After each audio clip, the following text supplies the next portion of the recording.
Hi అండి, అందరికీ welcome to my channel. Karnataka tourism ట్రిప్లో లాస్ట్ మేము వెళ్ళింది మైసూర్ అనమాట. మార్నింగ్ మైసూర్ చాముండేశ్వరి అమ్మవారి టెంపుల్ దర్శనం చేసుకున్న తర్వాత మేము ప్యాలెస్కి వచ్చామన్నమాట మధ్యాహ్నం. అప్పటికి ఇక్కడ గుడి మూసింది. లోపల మనకి శ్వేత వరాహస్వామి టెంపుల్ ఉంటుందన్నమాట. మార్నింగ్ వచ్చినప్పుడు అయితే దర్శనం చేసుకోవచ్చు. ఇంకా మనకి త్రినేత్ర స్వామి, మన లక్ష్మీ రమణ స్వామి అలా లోపల ఇంకా గుళ్ళు కూడా ఉన్నాయంట. మనం మార్నింగ్ పూట వచ్చినప్పుడు దర్శనం చేసుకోవచ్చు అనమాట. మనకి ఈ మైసూర్ ప్యాలెస్ లోపలికి ఎంట్రీ ఫ్రీయే. అయితే లోపల ప్యాలెస్ చూడడానికి మాత్రము 150 రూపీస్ టికెట్ అనమాట.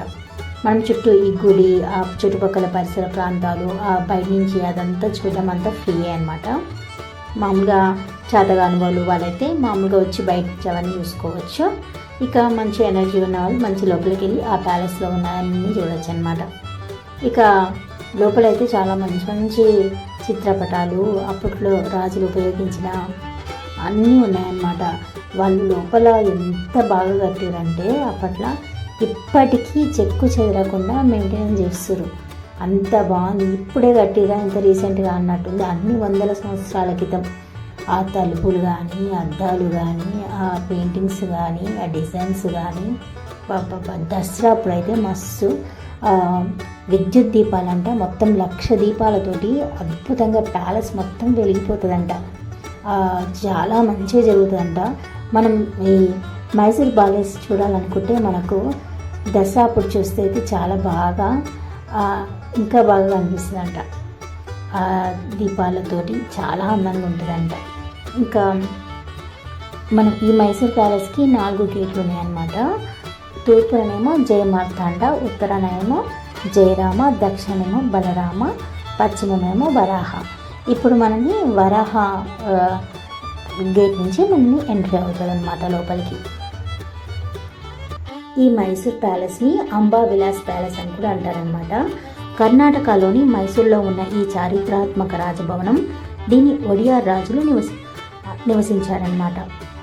అయితే 1897లో జరిగిన అగ్ని ప్రమాదం తర్వాత బ్రిటిష్ వాస్తుశిల్పి హెన్రీ ఇర్విన్ ఆధ్వర్యంలో ప్రస్తుత భవనం 1897 నుంచి 1912 మధ్య పునర్నిర్మించబడింది.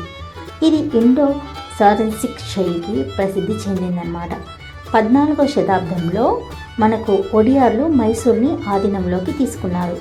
పాత ప్యాలెస్ అగ్ని ప్రమాదంలో కాలిపోవడంతో మహారాణి మణివిలాస్ సన్నిగడ మరియు 4వ కృష్ణరాజు ఒడియార్ దీనిని మళ్ళీ నిర్మించారన్నమాట. ఈ కట్టడము హిందూ, ముస్లిం, రాజ్పుత్ మరియు గోతిక్ నిర్మాణ శైలిలో కలిసి ఉన్నాయన్నమాట. అయితే ఈ మైసూర్ ప్యాలెస్కి ఒక స్టోరీ ఉందన్నమాట.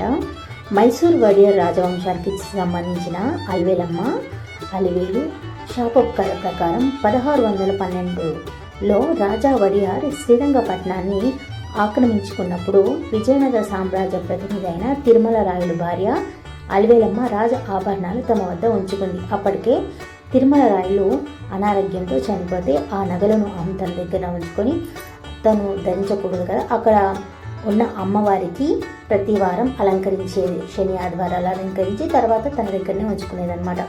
ఈ విషయం తెలుసుకున్న అక్కడ రాజు ఆ నగలు తనకు ఇచ్చేయమని అడగగా అయితే తను ఇవ్వలేదన్నమాట. అయితే ఎట్లయినా ఆ నగలు తీసుకురండి అని రాజభటులను పంపించేశారనమాట. ఇక ఆ నగలు అమ్మవారికి అలంకరించడానికి ఉండవు, ఇక రాజు తీసేసుకుంటాడని ఆ భయంతో తన నగలు పట్టుకొని పారిపోతుంటే వెనుకల భటులు రావటంతో ఆమె కావేరీ నదిలోకి దూకుతూ ఆ రాజవంశానికి ఎవరు రాజకుమారులు ఉండరని ఆమె దూకుతూ ఒడియార్లకు సంతాన భాగ్యం ఉండదని శపిస్తూ కావేరీ నదిలోకి దూకి ప్రాణత్యాగం చేసుకుందనమాట. దీంతో భయపడిపోయిన ఒడియార్లు మైసూర్ ప్యాలెస్లో ఆమె విగ్రహాన్ని ఏర్పాటు చేసేది. అప్పటి నుంచి ఇప్పటి వరకు ఆమెకు పూజలు చేస్తూనే ఉన్నారు, కానీ ఇంతవరకు కలగలేదు. ఇప్పుడు 400 శతాబ్దాల తర్వాత ఇప్పుడు ఉన్న రాజుకు సంతానం కలిగిందనమాట. అలాగే ఇంకో కథ కూడా ఉందన్నమాట. కావేరీ ఒడ్డునున్న తలకాడ ప్రాంతంలో ఉన్న ఓ అమ్మవారి దేవాలయాన్ని మైసూర్ రాజులు తమకు వరం ఇవ్వలేదని అక్కసులో ఇసుకతో కప్పేశారట. దానివల్లే రాజుగా ఉన్న వ్యక్తికి సంతానం కలగట్లేదని చెప్తారు. ఇది 16వ శతాబ్దంలో జరిగిన సంఘటనని చెప్పుకుంటారు. నేటికి మైసూర్ దసరా ఉత్సవాల సమయంలో అలవేలమ్మకు ప్రత్యేక పూజలు నిర్వహించడం ఆనవాయితీగా వస్తుంది. ఈ చారిత్రాత్మక వివరాలను ఈ శాప ప్రభావం వల్లనే వడియార్ రాజవంశంలో చాలా కాలం పాటు ప్రత్యక్ష సంతానం కరువై ప్రతి 2వ తరానికి దత్తపుత్రులే సింహాసనాన్ని అధిష్ఠించారని స్థానిక చరిత్ర. లోపలికి ఎంట్రీ కాగానే ఇక్కడ మనకు కనిపిస్తున్న ఏనుగు నిజంగా ఏనుగునంట. ఆ ఏనుగు తలలు 2 అటు సైడ్ ఇటు సైడ్ ఉంది, 2 తలలు.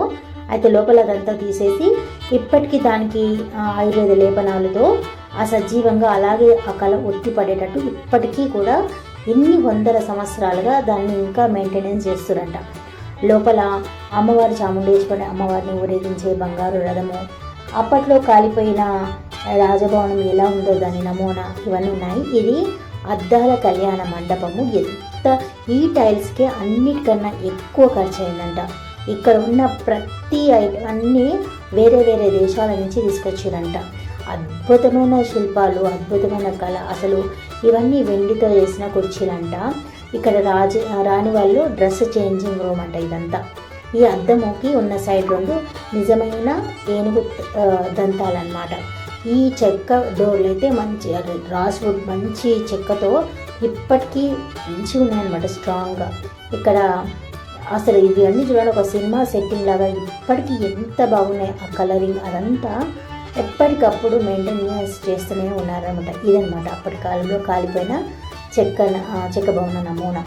ఇక్కడ అన్ని రాజువారి సమావేశాలు, ఇక్కడ మొత్తం మాట్లాడటము, వచ్చిన వాళ్ళని పలకరించడం ఇవన్నీ జరుగుతూ ఉండేవన్నమాట. ఈ రాజు వచ్చినాక మైసూర్ చాలా అభివృద్ధి చెందిందంట. ఇక్కడ రీసెంట్గా జరిగిన వీళ్ళ రాజు కళ్యాణం కూడా ఇక్కడే జరిగిందనమాట. ఇవన్నీ ఇంతకుముందు ఉన్న పరిపాలించిన రాజుల ఫోటోలు అనమాట. పాత ఫోటోలను సేమ్ అచ్చం అలాగే రవివర్మ గారితో ఇవన్నీ పెయింటింగ్స్ వేయించారంట. ఇవన్నీ వాళ్ళు అప్పట్లో చీరలు కూడా కాళ్ళు కనిపించినంత పొడవుగా చీరలు ఉండేవన్నమాట. చాలా వరకు రాణులే ఈ రాజ్యాన్ని చాలా నడిపించారు. ముందు మనం అలవేలమ్మ కథ చెప్పుకున్నాం కదా, ఈవిడే అనమాట. ఈమె అమ్మవారి భక్తురాలు. ఈమె నగలు అమ్మవారికి అలంకరిస్తూ ఉండేవి. ఎక్కడ ఇంకా అమ్మవారికి అలంకరించకుండా అయిపోతానని ఆ శాపం వలని ఇప్పటికీ కూడా వాళ్ళకి, కానీ 400 సంవత్సరాల తర్వాత ఇప్పుడు వాళ్ళ వంశంలో జన్మించారనమాట. ఇప్పుడు ఇది కాలిపోయిన చెక్క భవనం అనమాట. ఈయన చనిపోయిన తర్వాత ఈయన వారసులుగా ఇప్పుడు ప్రజెంట్ ఉన్న ఆయనకు ఇప్పుడు మాత్రం ఆయనకు 2 సంతానం, 2 అబ్బాయిలు. అసలు ఎంత అందంగా ఉన్నాయి ఇవన్నీ. అసలు పైన డెకరేషన్ ఇవన్నీ పెళ్లి పత్రికలు అంట, వేరే దేశం రాజులు అలా ఇచ్చేవారట. ఆ పైన డెకరేషన్ చూడండి ఎంత బాగుంది. ఈయన అనమాట ప్రస్తుత రాజు. ఈయన ప్రజెంట్ రాజకీయాలలో కూడా పాల్గొంటారనమాట. ఈయన ప్రజెంట్ రాజు. ఈ బాబు వాళ్ళ ఇది దసరా ఉత్సవాలలో ఊరేగింపులో పాల్గొనేటివి. ఈ లోపల డెకరేషన్ దర్వాజలు ఇవన్నీ ఎంత బాగున్నాయి కదా. ఇక్కడ రాజు కూర్చొని అవన్నీ చూసేవారట.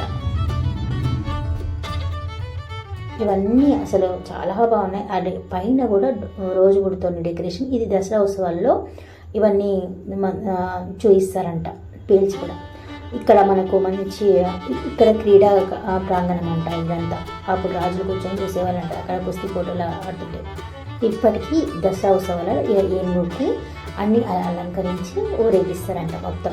ఇది దసరా అప్పుడు చాలా వైభవంగా జరుగుతుంది కదా. ఇంతమంది జనాలు చాలామంది వస్తారంట. ఆ విద్యుత్ దీపాలలో అప్పుడు ఎలా ఉంది చూడండి రాజభవనము.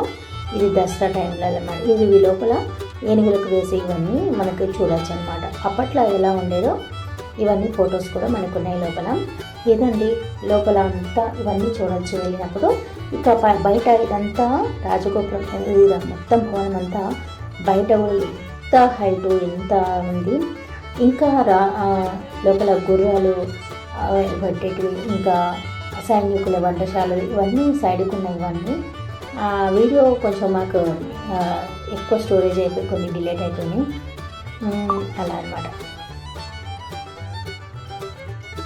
ఇదంతా ఇంకా ఇంత మొత్తం అంతా చూసేసుకొని ఇక మేము ఇక ప్యాలెస్ మొత్తం కంప్లీట్గా చూసేస్తాం అన్నమాట. బ్యాక్ సైడ్ ఇంత వరకు వెళ్ళి అక్కడంతా చుట్టుపక్కలంతా చూసి ఇంకా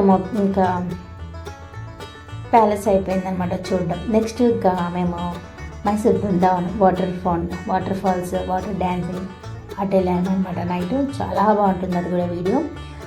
నా ఛానల్ మీకు నచ్చినట్టయితే లైక్ చేయండి, షేర్ చేయండి, సబ్స్క్రైబ్ చేసుకోండి, కామెంట్ పెట్టండి. పక్కన ఉన్న బెల్ బటన్ని క్లిక్ చేస్తే నేను పెట్టిన ప్రతి వీడియో మీకు నోటిఫికేషన్ రూపంలో వస్తుంది. ఇంకా మరిన్ని వీడియోల కోసం ప్లీజ్ నన్ను సపోర్ట్ చేయండి.